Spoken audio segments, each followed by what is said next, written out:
مسئلہ بنے گا کہ خان صاحب نے ایک پیغام دیا تھا پی ایچ ڈی اسکالرز کے نام، جیسے قائد اعظم محمد علی جناح پیغام دیا کرتے تھے اور آج تک وہ پیغام زندہ ہے.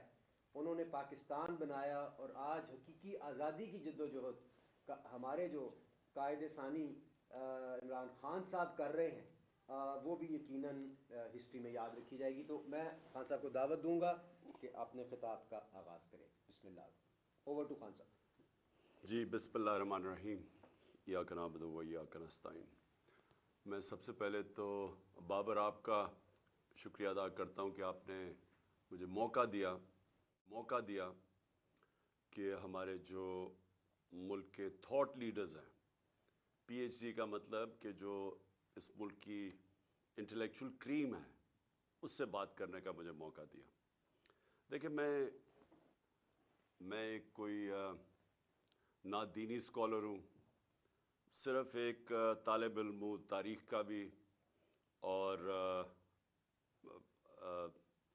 اپنی جو بھی اسلام کی تاریخ میں نے پڑھی ہے، اور اس کے علاوہ جو انٹرنیشنل ریلیشنز ہیں دنیا کا، کیونکہ مجھے موقع ملا کہ دنیا میں مغربی کلچر کو اندر سے دیکھنے کا، اور مجھے کرکٹ کی وجہ سے ساری دنیا دیکھنے کا بھی موقع ملا. تو میں جو اپنا تجزیہ آپ کے سامنے رکھتا ہوں وہ میرے اپنے پرسنل ایکسپیرینسز سے ہے، اور جو میں نے یونیورسٹی میں میری ڈگری تھی وہ بھی پالیٹکس کی تھی. تو میں سب سے پہلے آپ کو جو چیز آپ کے سامنے رکھنا چاہتا ہوں نا وہ یہ کہ دیکھیں جو ہمارے انٹلیکچوئلز، ہمارے علماء، ہمارے اسکالرز، ان کی سب سے بڑی ذمہ داری یہ ہے کہ وہ پاکستان کو جو ایک ساری مسلمان دنیا میں ایک یونیک ملک بنا تھا، جو اسلام کے نام پہ بنا تھا. باقی ملک اور وجہ سے نیشنلسٹ اسٹیٹس تھیں، مثلا ترکی ایونچولی جب عثمانیہ سلطنت ختم ہوئی یا خلافت ختم ہوئی تو ترکی ایک نیشنلزم کے نام پہ کمال اتاترک نے کھڑا کیا تھا. اور اسی طرح سارے جو آپ دنیا میں ملک دیکھتے ہیں وہ نیشنلسٹ ہیں. ہمارا ملک بنا تھا اسلام کے نام پہ، ایک آئیڈیالوجی کے نام پہ، اور دنیا میں صرف 2 ملک بنے ہوئے ہیں آئیڈیالوجی کے نام میں، جس میں پاکستان ایک ہے. اور اس کی بڑی اسپیسیفک آبجیکٹو ریزولوشن میں اس کا ڈیفائن کیا گیا ہے کہ ہمارے فاؤنڈنگ فادرز نے کہ پاکستان کا روڈ میپ کیا ہے، اور وہ انہوں نے ڈیفائن کیا تھا اسلامی فلاحی ریاست. اور اس کا اگر آپ اس کی بھی ڈیپتھ میں چلے جائیں تو وہ اس کو مدینہ کی ریاست، جو سب سے پہلے اسلام کی ریاست سیٹ اپ ہوئی تھی مدینہ میں ہمارے نبی صلی اللہ علیہ وسلم نے، اس کے اوپر وہ دنیا کی پہلی فلاحی ریاست بنی تھی. تو ہم نے جو فاؤنڈنگ پرنسپلز تھے اس کے اوپر بیس کرنا تھا پاکستان. تو یہ بڑا امپورٹنٹ ہے آپ کے لیے کہ اسکالرز کے لیے کہ یہ آپ کا کام ہے کہ اس کو عوام تک لے کے جائیں کہ وہ ریاست کیا تھی، کیا بننا تھا اور بن کیا گئے ہیں، اور پھر دنیا سے کمپیئر کریں کہ دنیا کون سے ملک آگے نکل گئے ہیں، کون سے ملک پیچھے رہ گئے ہیں، کن کو ڈیولپنگ ورلڈ کہتے ہیں اور کن کو فرسٹ ورلڈ کہتے ہیں. وہ کون سے ملک ہیں جدھر ہمارے لوگ ترستے ہیں، فراڈلنٹ ویزاز لیتے ہیں، انلیگل امیگرینٹس بن کے باہر جاتے ہیں ان ملکوں میں. مسلمان ملکوں سے آپ دیکھتے ہیں کہ کشتیوں میں بیچارے جا رہے ہوتے ہیں یورپ میں اور ڈوبتے ہیں اور مر جاتے ہیں، اور صرف اس لیے کہ وہ بھاگنا چاہتے ہیں ہمارے ملک سے ان ممالک جو مسلمان ملک نہیں ہیں. تو وہ کیا وجوہات ہیں؟ تو میرا جو سب سے پہلے میں شروع کرتا ہوں کہ دیکھیں اسلام کے اندر ہمارا رب العالمین ہے، سب انسانوں کا خدا ہے، رب المسلمین نہیں ہے. ہمارے نبی صلی اللہ علیہ وسلم رحمت للعالمین ہے، سب انسانوں کے لیے وہ رحمت بن کے آئے تھے. تو یہ سب سے پہلے یہ یاد رکھیں کہ جب جو بھی انسانی معاشرہ ان کے اصولوں کے اوپر، ان کے بتائے ہوئے اصولوں پہ جو بھی انسانی معاشرہ چلے گا وہ اوپر چلا جائے گا. وہ ضروری نہیں ہے کہ وہ مسلمان ہو، وہ انسان ہو. تو آج آپ جب کانٹرڈکشن دیکھتے ہیں کہ کیا وجہ ہے کہ ہمارے سے پہلے یورپ اوپر گیا، آج امریکہ اوپر ہے، چین اوپر جا رہا ہے لیکن مسلمان تو نہیں ہے یہ. اگر آپ اس کی ڈیپتھ میں جائیں گے تو یہ ان اصولوں پہ چل رہے ہیں جو میرے نبی صلی اللہ علیہ وسلم نے مدینہ کے ریاست پہ سیٹ کیے تھے جو اصول. تو ان کے میں مین چیزیں آپ کو بتا دیتا ہوں. ڈیپتھ میں تو اسکالرز کا کام ہے جانا اور لوگوں کو ان ڈیپتھ میں بتانا کہ کیسے, کیوں اللہ ہمیں حکم دیتا ہے کہ اس نبی صلی اللہ علیہ وسلم کی سنت پہ چلو, ان کی شریعہ پہ چلو. تو وہ تو ہماری بہتری کے لیے اللہ کہتا ہے نا, قرآن تو ہمارے لیے گائیڈنس ہے. تو جب اللہ ہمیں حکم دیتا ہے تو وہ کسی وجہ سے دیتا ہے, کیونکہ وہ جو انہوں نے اسٹیٹ سیٹ اپ کی تھی وہ اس اسٹیٹ کے اندر دنیا کے تاریخ کا سب سے بڑا انقلاب آیا تھا. کبھی بھی اتنی تھوڑے وقت کے اندر اتنا بڑا دنیا کی تاریخ میں تبدیلی نہیں آئی. اور ایک لوگ یہ کہتے ہیں جی کہ منگولین نے بھی, چنگیز خان کے منگولین نے, انہوں نے بھی تقریباً آدھی دنیا پہ قبضہ کر لیا تھا. لیکن جب چنگیز خان کی اور منگولین فوجوں نے قبضہ کیا تو خون کے دریا بہے تھے. یہاں جو چینج آئی ہے, اگر آپ مدینہ کی ریاست کو سٹڈی کریں تو جب نبی صلی اللہ علیہ وسلم 622 پہ پہنچے تھے مدینہ ہجرت کر کے, اور 632 اس دنیا سے پردہ کر گئے تھے, وہ 10 سالوں کے اندر ایک وہ انقلاب آ چکا تھا. اس میں سارا جو عرب تھا وہ ان کے شروع ہوئے تھے 313 پہ, اور سارا عرب ان کے نیچے آ گیا تھا. اور ٹوٹل جو لوگ جن کی جانیں دونوں طرف جنگوں میں گئی تھی وہ 1200-1300 تھے. تو اس اصل میں وہ فکری انقلاب آیا تھا.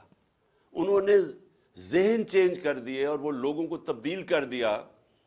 وہ لوگ جن کی کوئی حیثیت نہیں تھی, 2 سپر پاورز تھی, پرشین اور رومن بیزنٹائن ایمپائر دونوں طرف, انہوں نے ان دونوں ایمپائرز ان کے سامنے کولیپس کر گئے. لیکن وہ اصل کولیپس کیے تھے جو ایک انہوں نے ذہن چینج کیے تھے لوگوں کے. اور اس کو اور طرح آپ کر سکتے ہیں کہ یہ ایک, جس طرح مولانا رومی کی میں بڑی فیمس سیئنگ ہے, وہ بڑی سمجھنے والی ہے, کہ انہوں نے کہا کہ جب اللہ نے آپ کو پر دیے ہیں تو کیوں چونٹیوں کی طرح رینگ رہے ہو. تو اصل میں انہوں نے ان کے پر دے دیا انسانوں کو, ان کو آزاد کر دیا. لا الہ الا اللہ کا مطلب سمجھا دیا. وہ بہت بڑا لا الہ الا اللہ دعویٰ آزادی کا ہے, اور پرواز صرف آزاد انسانوں کے اوپر ہوتی ہے, غلاموں کی پرواز اوپر نہیں ہوتی. اس لیے جو علامہ اقبال کی ساری غلام ہندوستان کے مسلمانوں کو جگانے کی جو کوشش کی تھی, وہ ساری آزادی کی وہ بات کرتے تھے. وہ جو شاہین کا علامہ اقبال کا کانسیپٹ تھا, وہ صرف آزاد شاہین اوپر جا سکتا ہے باقی مخلوق سے. تو مدینہ کی ریاست میں انسانوں کو آزاد کیا, ذہنی طور پہ آزاد کیا, لا الہ الا اللہ کے ذریعے آزاد کیا, اور پھر وہ جو ریاست بنائی وہ اصولوں کے اوپر کھڑی کی گئی. نمبر 1 اس کا اصول تھا عدل اور انصاف.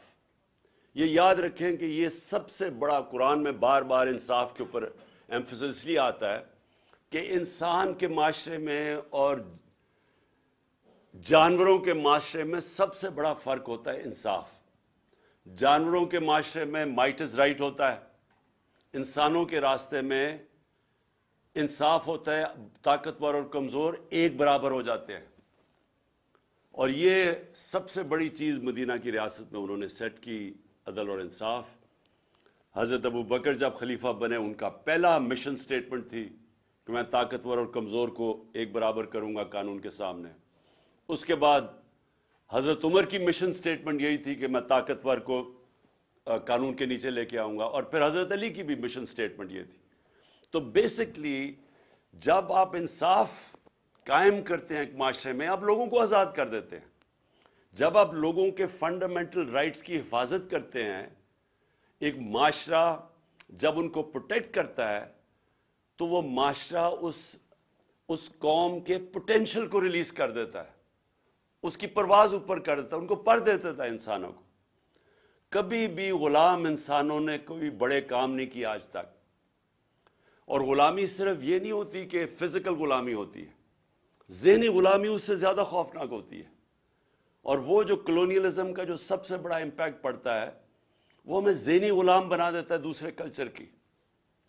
ہم ابھی تک یہی نہیں سمجھ سکے کہ جب ہم انگریزی پڑھاتے ہیں لوگوں کو ہائر ایجوکیشن کے لیے، اور کیونکہ اس وقت اسیوم کیا جاتا ہے کہ ہائر ایجوکیشن جو ہے وہ انگریزی زبان کے لیے سیکھنا ضروری ہے. وہ ایک وقت پہ ہمارے نبی صلی اللہ علیہ وسلم نے کہا تھا کہ چائنا بھی جانا پڑے تعلیم حاصل کرنے کے لیے تو جاؤ، علم حاصل کرنے کے لیے.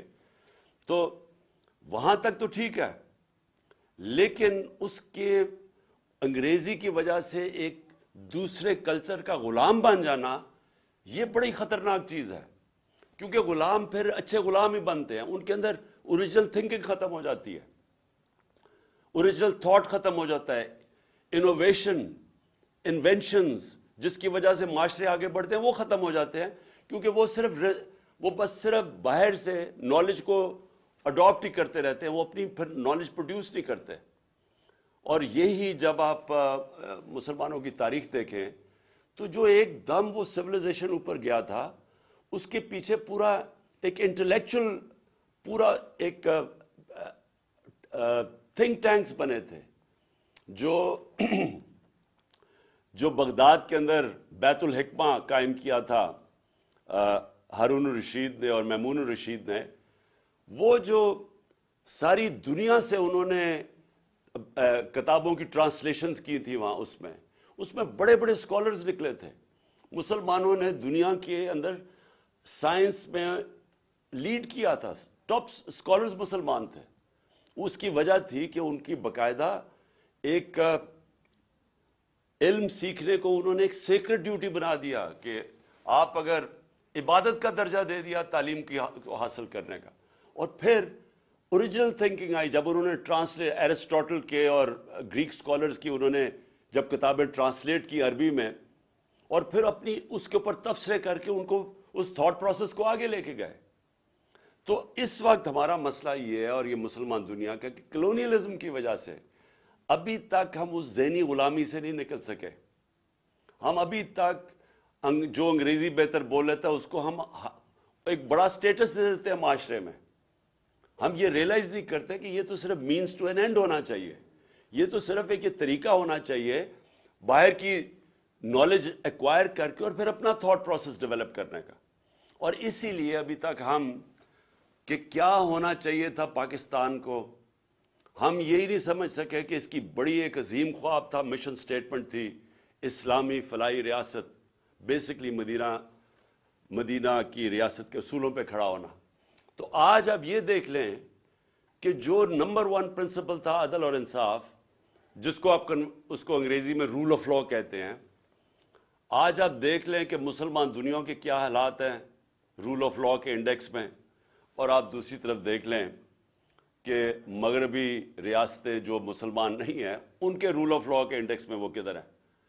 ایک رول آف لا انڈیکس ہے جس میں ٹاپ پہ سوئٹزرلینڈ ہے 99.9%، اور سب سے کم ہے نائجیریا 7% پہ. نائجیریا تیل کے ذخیرے پہ بیٹھا ہوا ہے، غربت کی انتہا ہے نائجیریا میں. سوئٹزرلینڈ میں کوئی ریسورسز ہی نہیں ہے، لیکن کیونکہ وہاں رول آف لا اور انصاف ہے وہ سب سے خوشحال ملک ہے. یورپین ویسٹرن ملک سب 80 to 90% ہے رول آف لا میں اور خوشحال ہے. اور مسلمان دنیا شاید ہی کوئی مسلمان ملک 20% سے اوپر ہے. اور پاکستان کا حال آپ کے سامنے ہے. یہ جو اب سب کچھ ہو رہا ہے پاکستان میں، یہ جو تماشے ہو رہے ہیں، لوگوں کو پکڑ جیلوں میں ڈالنا، کوئی فنڈامنٹل رائٹس کی کوئی حفاظت نہیں کر سکتا. طاقتور جو مرضی کر لے پاکستان میں، وہ چوری کر کے NRO لے لیں. قبضہ گروپ پھر رہے ہیں پاکستان میں. قبضہ گروپ کون ہوتا ہے؟ جو طاقتور کمزور کی زمین پہ قبضہ کرتا ہے. تو یہاں تو کمزور کی حفاظت کرنے کے لیے معاشرے کے اندر جو ہونا چاہیے تھا، پروٹیکٹ کرنا چاہیے تھا عوام کے اور لوگوں کے رائٹس کو، وہ ہے ہی نہیں. کبھی آپ نے سنا ہے یورپ کے اندر کبھی کوئی قبضہ گروپ ہے؟ کبھی سوچا ہے کہ کسی یہ جو پاکستانی، کبھی پوچھے ان سے کبھی کسی کی زمین پہ قبضہ ہوا یا گھر پہ قبضہ ہوا؟ کبھی آپ نے سنا ہے وہاں کے ملک کے طاقتور لوگ جو ملک کی ریسورسز کو چوری کرتے ہیں، جس کو کرپشن کہتے ہیں. کرپشن ہوتا ہے جو آپ قوم کے پیسے کو چوری کرتے ہیں، اور جو چوری ہمارے وہ انڈیویجول اس کو چوری کہتے ہیں، ڈاکہ کہتے ہیں، لیکن کرپشن وہ ہوتی ہے جو قوم کے وسائل کو چوری کرتے ہیں. کبھی آپ نے سنا ہے کسی مغربی ملک کے اندر کہ بڑے بڑے چوروں کو این آر او دیا ہو؟ اور اسی لیے نبی صلی اللہ علیہ وسلم نے 1500 سال پہلے کہا تھا کہ تمہارے سے پہلے بڑی قومیں تباہ ہوئی. جو طاقتور جب چوری کرتا تھا تو اس کو نہیں پکڑتے تھے، کمزوروں کو صرف سزا دیتے تھے. تو یہ آج اب مغرب میں آپ کو نہیں نظر آئے گا. وہ سب سے زیادہ زور ہوتا ہے بڑے چوروں کو پکڑنا. سنگاپور جو آج سب سے بڑا سکسیسفل ماڈل سمجھا جاتا ہے، ہمارے ساتھ سنگاپور کی پر کیپٹا انکم تھی 50 55 60 سال پہلے. ہمارے اور ان کی پر کیپٹا تقریباً ایک ہی برابر تھی. میرا $150-200 ایسی کچھ تھا. آج سنگاپور کی پر کیپٹا $60,000 ہے، اور پاکستان کی پر کیپٹا انکم مجھے بڑے افسوس سے کہنا پڑتا ہے پتہ نہیں 2000 بھی پہنچی ہے یا نہیں، کیونکہ اب جب روپیہ گرتا ہے تو وہ نیچے آ جاتی ہے پر کیپٹا. اور اب $100 گرا ہے پچھلے 8-9 مہینے میں $100 میں گر چکا ہے. تو سوچے کہ پر کیپٹا اور نیچے آ گئی ڈالر ٹرمز کے اندر. تو سنگاپور کی $60,000 پر کیپٹا ہے. تو سنگاپور نے کرپشن کے اوپر آتے ساتھ ہی ہاتھ ڈالا. کیسے؟ قانون رول آف لا اسٹیبلش کر کے. انہوں نے چھوٹے چوروں کو نہیں پکڑا، انہوں نے وہ جو حدیث ہے اس کے اوپر چل کے انہوں نے سب سے بڑے لوگوں کو، بڑے بڑے وزیروں کو پکڑا، اور اس کے بعد وہ نیچے خود ہی لوگ ٹھیک ہو جاتے ہیں. اور چھوٹی چوری سے ملک تباہ نہیں ہوتے.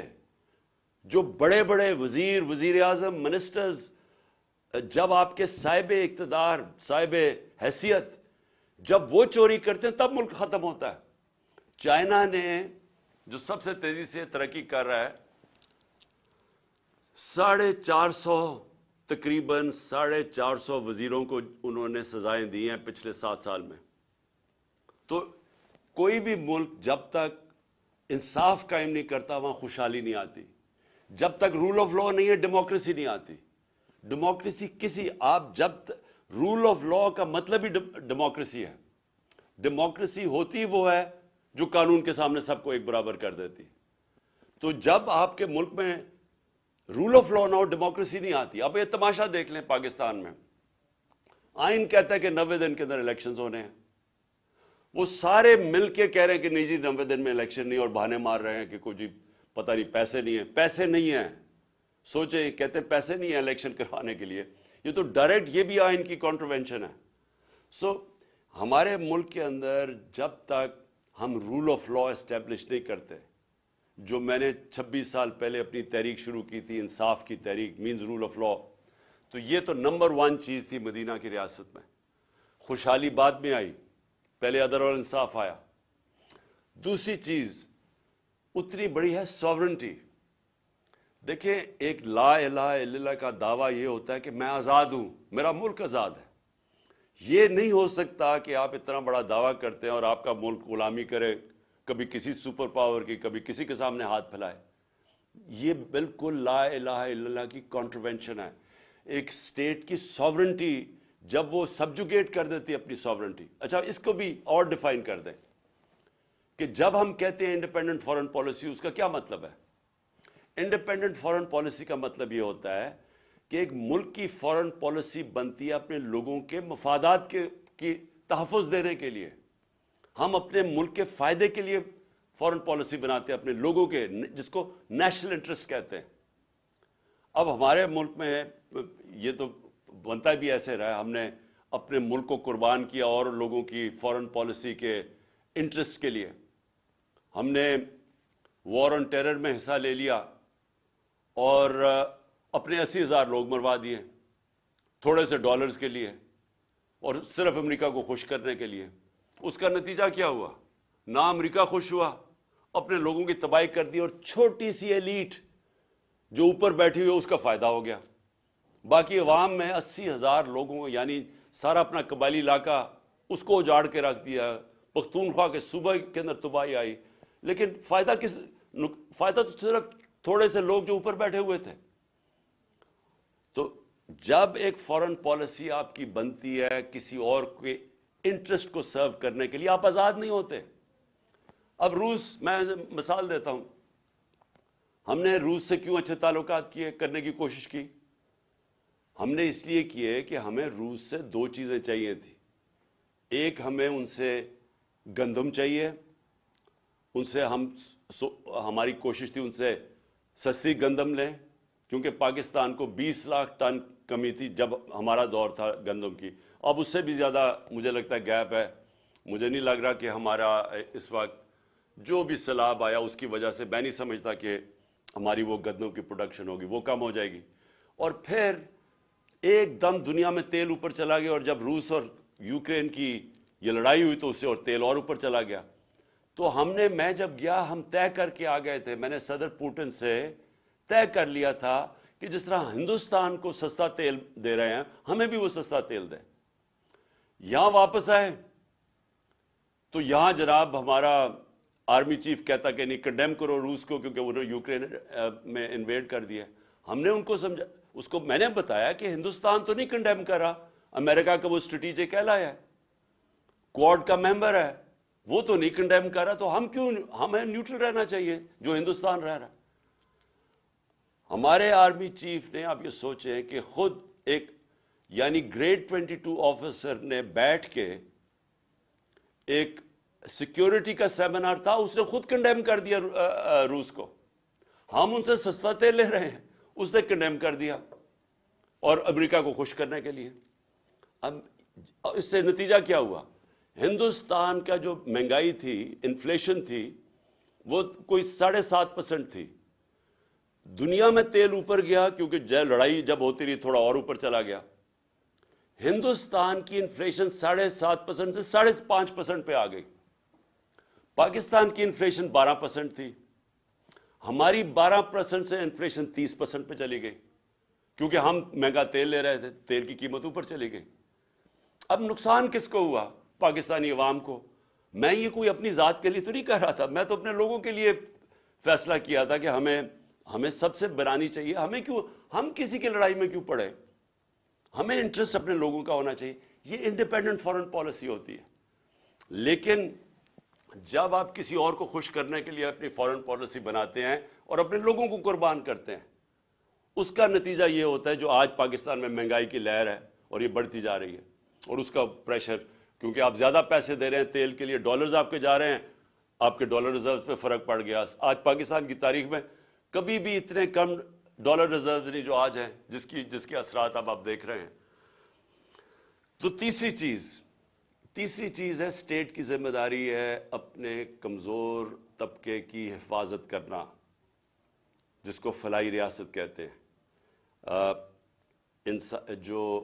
جو علامہ اقبال جب اسپرچل ڈیموکریسی کی بات کرتے تھے، وہ اس کے پیچھے کیا تھا؟ کہ ایک ڈیموکریسی جس میں انسانیت کی قدر ہو، جو ہیومین ہو. اور یہی آج مجھے افسوس سے کہنا پڑتا ہے کہ آپ اسکینڈینیویا چلے جائیں، آپ نے اگر وہ جو سوچ تھی ہمارے نبی صلی اللہ علیہ وسلم کی مدینہ کی ریاست میں جو فلاحی ریاست بنائی تھی، آج اگر آپ نے اس کی مثال دیکھنی ہے تو سویڈن، ڈنمارک اور ناروے چلے جائیں. بہترین قسم کا انسانیت کا وہ نظام ہے، خوشحال لوگ ہیں. میری کنٹینشن یہ ہے کہ جب تک آپ عدل اور انصاف نہیں معاشرے میں رائج کرتے اور ایک فلاحی ریاست انسانیت کا نظام نہیں بناتے، اللہ کی برکت نہیں آتی معاشرے پہ. اور یہی آپ دیکھیں کہ وہاں خوشحال ہیں، آپ کے لوگ ترستے ہیں وہاں جانے کے لیے اسکینڈینیویا. کبھی پوچھیں جو پاکستانی رہتے ہیں وہاں اسکینڈینیویا میں، وہ کتنی تعریف کرتے ہیں، ان کو سمجھ ہے کہ فلاحی ریاست کیا ہوتی ہے. اور ہم نے پوری کوشش کی، ہیلتھ کارڈ لے کے آئے ہم. ہیلتھ کارڈ کا مطلب یہ تھا کہ سارے پاکستان کے خاندانوں کے پاس ہیلتھ انشورنس ہو 10 لاکھ روپے کی، کہ کسی بھی ہسپتال میں جا کے اپنا علاج کروا سکے. یہ اس لیے ضروری تھا کیونکہ ساری ریسرچ بتاتی ہے کہ جب بھی ایک خاندان جو غربت کی لکیر سے اوپر بھی ہے، اس کے اوپر اگر ایک بیماری آتی ہے تو وہ بیماری اور بڑی بیماری، تو اس کے لیے وہ قرضے لے لے کے وہ غربت کی لکیر کے نیچے چلے جاتے ہیں۔ یہ غربت کا ایک بہت بڑا وجہ ہے کہ ایک خاندان میں بیماری آ جاتی ہے۔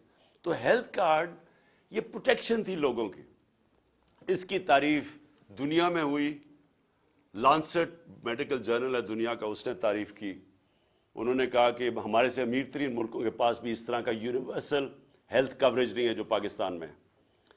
اور افسوس سے کہنا پڑتا ہے کہ یہ گورنمنٹ نے وہ رول بیک کر دیا۔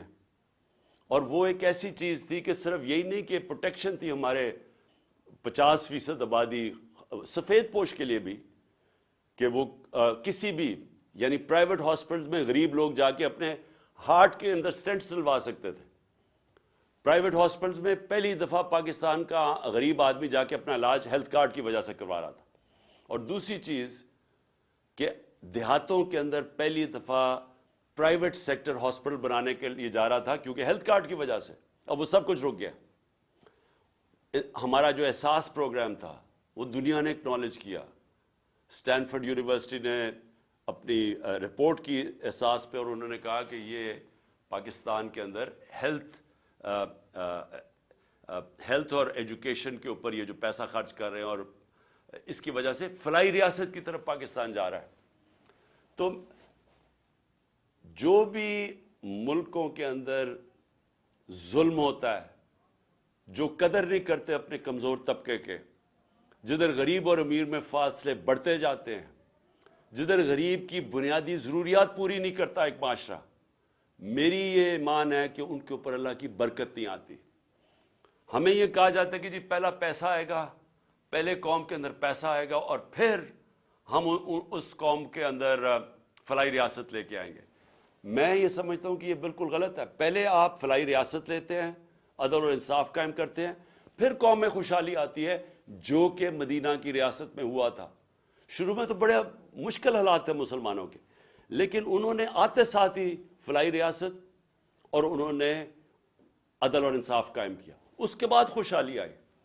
اور یہی ماڈل پاکستان کو فالو کرنا ہے، کیونکہ اب تک ہم انتظار ہی کرتے رہتے ہیں کہ جی پہلے پیسے آئیں گے اور پھر فلاحی ریاست بنے گی، جو نہ پیسے آتے ہیں اور نہ فلاحی ریاست بنی ہے ابھی تک۔